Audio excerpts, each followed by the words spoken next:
The shorter your sleep, the shorter your life. The decimation of sleep throughout industrialized nations is having a catastrophic impact on our health, our wellness, even the safety and the education of our children.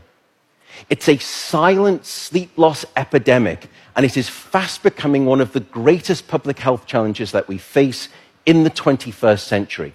The disruption of deep sleep is an underappreciated factor that is contributing to cognitive decline or memory decline in aging, and most recently we've discovered in Alzheimer's disease as well. There's a structure that sits on the left and the right side of your brain called the hippocampus.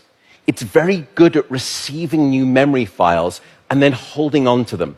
Yet in those people who are sleep deprived, we actually couldn't find any significant signal whatsoever. Without sleep, the memory circuits of the brain essentially become waterlogged, as it were, and you can't absorb new memories. We have since discovered that a lack of sleep will even erode the very fabric of biological life itself, your DNA genetic code.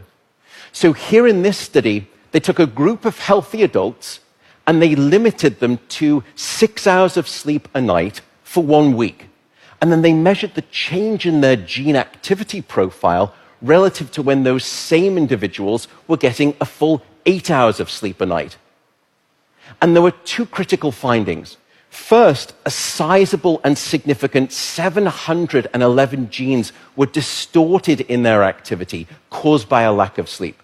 The second result was that about half of those genes were actually increased in their activity, genes associated with the promotion of tumors, genes associated with long-term chronic inflammation, and genes associated with stress, and as a consequence, cardiovascular disease.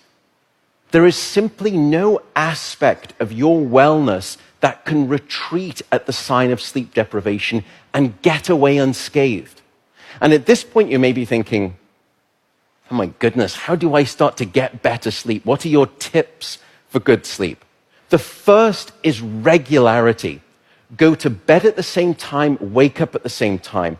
No matter whether it's the weekday or the weekend, regularity is king, and it will anchor your sleep and improve the quantity and the quality of that sleep.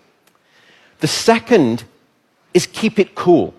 Your body needs to drop its core temperature by about 2 to 3 degrees Fahrenheit to initiate sleep and then to stay asleep. And it's the reason you will always find it easier to fall asleep in a room that's too cold than too hot. So aim for a bedroom temperature of around 65 degrees or about 18 degrees Celsius. That's going to be optimal for the sleep of most people.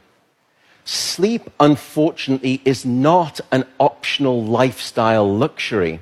Sleep is a non-negotiable biological necessity. It is your life support system. And with that soapbox rant over, I will simply say good night, good luck, and above all, I do hope you sleep well.